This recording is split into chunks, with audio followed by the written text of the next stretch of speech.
Now, I'm pretty sure a lot of you guys can relate to this scenario, right? You got home and you got pre-qualified for a credit card, right? Very low APR. It's only 30%. Don't worry about it. The minimum payments are very low also. And guess what? You applied and you qualified. So now you got the credit card and you start swiping. You get a brand new laptop. You get some shoes. You get some clothes. And then all of a sudden, you owe $10,000 in credit card debt. And this is exactly what happened to one of my subscribers. And I read the entire thing in the comments down below, right? And this is exactly what happened to her. So in this case, what would you do? Would you keep paying the account? Would you let it default? Would you let it go into collections? Would you hire someone to actually, try to fix it for you? What would you do in this case, right? And the answer is, it all depends, okay? It depends on the situation, it depends on the person, and it depends what your goal actually is. And that's why it gets me so mad every time I watch a YouTube video and they're telling you, well, just pay it off. It'll take like 3 years and then you're good to go. Or Dave Ramsey says, just pay it off and then just stay away from credit card debt. Don't touch it. And that's not my method, okay? My method is I'm going to give you the information and then you can apply it to whatever situation you are actually in, right? Because everyone is different. I personally use credit cards all the time because I love them, because I like getting cash back, I like getting points, and I like getting sign-up bonuses, okay? There's a whole bunch of credit cards out there that give you sign-up bonuses of like maybe $800, and I like free money, so why wouldn't I do it? And that's the ultimate reason why I'm going to teach you everything I'm going to teach you in this video, okay? Now, the first way to actually do this, to actually get out of credit card debt, is by letting your account go into collections. All right. Now, a lot of people out there are probably turning their heads and they're telling me, Tommy, I'm not going to let my account go into collections. That's not a good idea. What the hell are you talking about? Now, I get it. All right. I understand. But here's the thing, right? I read this article, right? And there's this guy, he had 14 accounts in collections and his credit score was around a 550. And after he closed all 13 collections, well, he closed 13 out of the 14 because one of them wasn't willing to negotiate. After he closed them, guess what happened?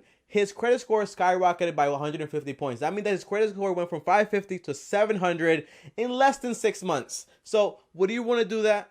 And by the way, guys, he owed like around $15,000 and he ended up paying only $6,500 after he negotiated. Here's the deal. I want to explain exactly how collections work, right? Say, for example, your name is Bob. Well, let me give you a real scenario, okay? I know this lady, right? And she got a credit card, just like the story I told you guys. She pre-qualified for the credit card and she went out there and she went buying. She went to TJ Maxx, she bought furniture, everything was amazing. Laptops, phones, whatever she wanted. Now, here's what happened. She owed $5,000 and she didn't know how to pay it. Now, a credit card might tell you, Tommy, it's no big deal. It's only $5,000. The APR is 30%. No big deal, right? So if you do some math, because math is king, here's the deal. 30%, right, divided by 12 to get the monthly percentage is 2.5%, right? So if you take $5,000 that you owe, well, let's do 10,000 because that's a real situation, right? That's a real scenario. $10,000 and you're paying 0.025%, that's around $250 is going just for the minimum payment on the interest. There's no capital. If you keep paying this for 15 years, you'll still owe the same $10,000. So in reality, you'll have to pay $250 plus more. And on top of that, you have your rent, you have your bills, you have everything else. So how the hell are you supposed to do this? In this case, the lady, what she did was she said, all right, F it, I'm not going to do that anymore. I'm just going to let the account default. What that means is that you stop paying the account. Now, there's this company, it's called National Debt Relief, right? And they specialize in this. What they did is, and what they advised her to do was to stop paying the account. Once the account went into default and she owed $10,000, she said, well, the bank contacted the company that she was working through and said, hey, the account's about to go into default. We want to negotiate this, and yeah, right? And they said, well, she owes $10,000. How about we negotiate it down to like $9,000? They said no. They kept going back and forth, and at the end of the entire thing, she ended up paying $5,000 for that $10,000 loan that she actually got,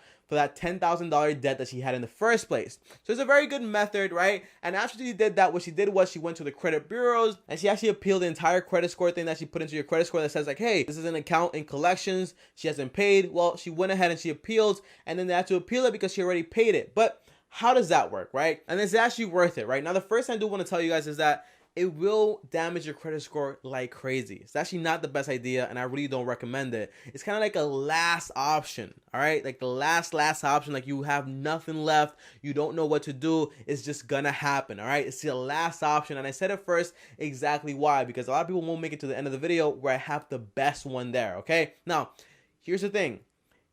If in this case you actually default on the account and they don't agree to actually negotiate on debt that you actually have, that entire collections thing is actually going to stay inside of your credit score for around 7 years. After 7 years, they drop it automatically, but you do have to try to negotiate because you don't want to have terrible score for around 7 years. So it doesn't make any sense. 7 years just because you went delinquent on one account doesn't make any sense, right? And now a lot of people might be telling me, Tommy, well, that's a very good idea, right? I'm just going to take my credit card and I'm going to start swiping and swiping. I'm just going to default. I'm just going to pay half of it and I'm good to go. The answer is no, it's not a good idea, because in reality, your credit score is made out of a lot of things. You know, TransUnion, Experian, like there's a whole bunch of factors that are inside of it. And a lot of those factors don't care if you paid it off. They only care that you actually had it on. So your credit score would actually stay bad, but not as bad as it would be because you paid it off, but it wouldn't be the best. And whenever you go, they will say like, hey, what's that? That's nasty. That's gross. You owed money? You went into collections?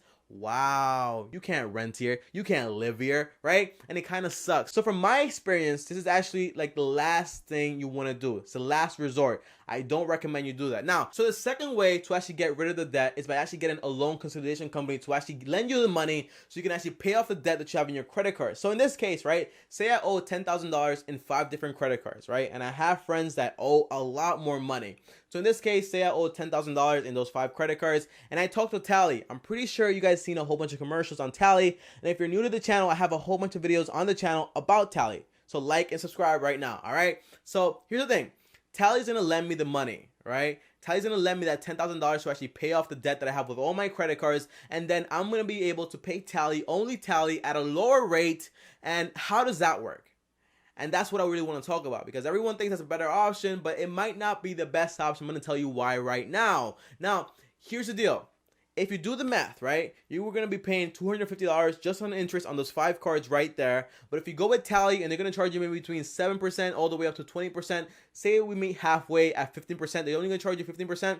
Well, let's do some quick math, all right? If you take 15 and you divide it by 12 months, right, to get the monthly interest rate is going to be around 1.25, right? If you take 1.25 and you times it by the capital, that money that I owe, which is $10,000, you're going to get around $125 in interest every single month. Now, here's where things get actually very confusing. So for example, if you're doing this, you might say, well, Tommy, my minimum just went from 250 to 125, so I'm better off, right? And the answer is not really, and maybe not.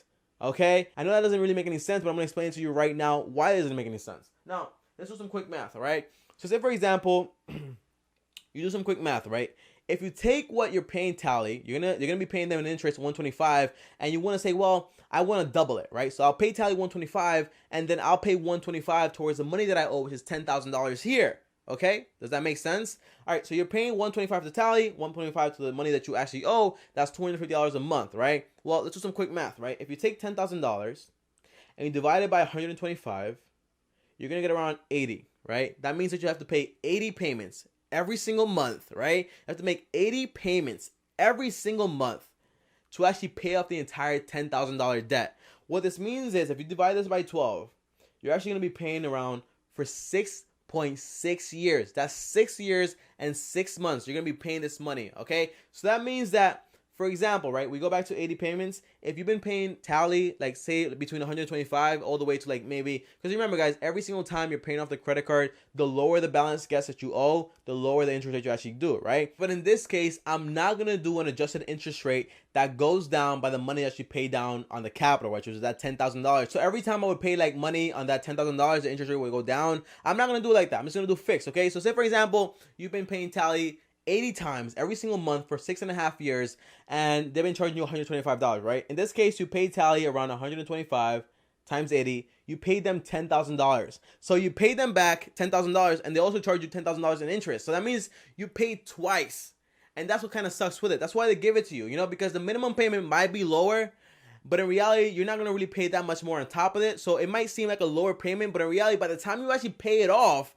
you pay so much more money.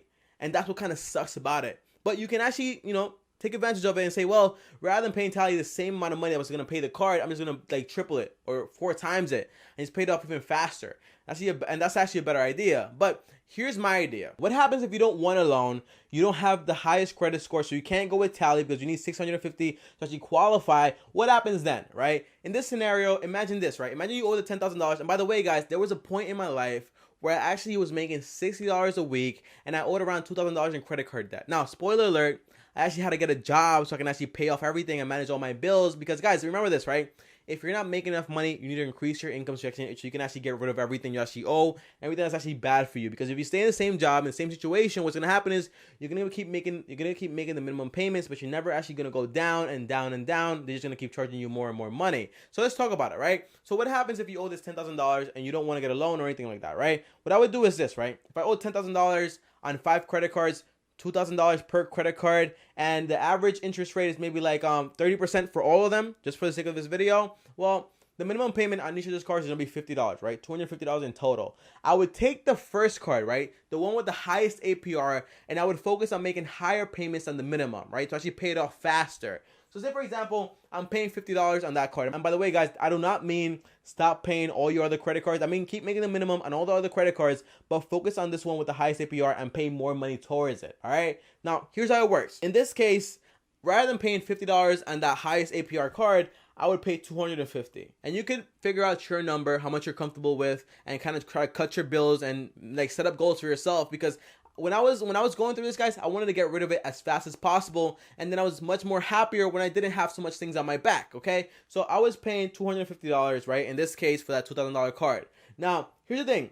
I'm paying them $50 interest. So I minus the $50 interest because that doesn't do anything to my balance. So I'm paying them $200 just on capital, on the money that I actually owe them. So if I take $2,000 and I divide it by 200, that means that in 10 payments, I'm going to be done with that first card, right? So what happens now, Tommy? What do I do now? Well, what you do now is this, right? Once those 10 payments go by, which is around like 10 months, right? Or if you want to pay it on a weekly basis, whenever you get paid, you can also do that also, but it might be harder and stressful and more stressful on you, but it's worth it because you're going to be done very much faster, right? But if you're going to do it the old-fashioned way, you know, in 10 payments, 10 months, well, in the first 10 months, what happens is this, right? Now you have 4 credit cards left. What do you do now? You take that $250 you would put into that towards that card, and now you pay towards the other card. You do the same thing again. You take $250 plus the minimum you were already paying on that card, which is like well, $50 more. You're paying $300 towards one card only, right? Now here's this. You minus the $50 because you're obviously only paying interest on that, right? So you minus the 50, and you got $250 left, and you do 10. When you do 2,000 divided by 250. And you get 8 payments. So last time it was 10 payments. This time it's only 8 payments, right? And then after you're done with that, you do the same thing and the same thing and the same thing and the same thing and the same technique. Now, here's what happens. Your credit score goes up like crazy. Your debt is gone. That's going to take you like maybe around like 2 years, 3 years to actually do. It's actually the longest method to actually do, but it's actually worth it, okay? And if you can actually put more money towards it, you're good to go also. And by the way, guys, in this case, here's my deal, right? If you can qualify for a lower loan that's going to charge you a lower interest, just apply the same rule towards that loan so you can actually pay it off even faster at a lower interest rate. But if you can't qualify for that stuff, I definitely recommend you actually do this. Now, guys, my name is TommyBryson. If you don't know me, thanks for watching this video. Like and subscribe. And by the way, guys, I want to give a big shout out to Kevin for being my 300, well, not my 300, my 3,000 subscriber, because we hit 3,000 subscribers today. Thank you for watching this video. I'll see you guys next time. If you have any ideas, let me know down in the comments down below, because I'm constantly running out of ideas. So I need some ideas, okay, guys? I'll see you guys next time on the next video, and peace. You've got to start at the bottom if you're ever gonna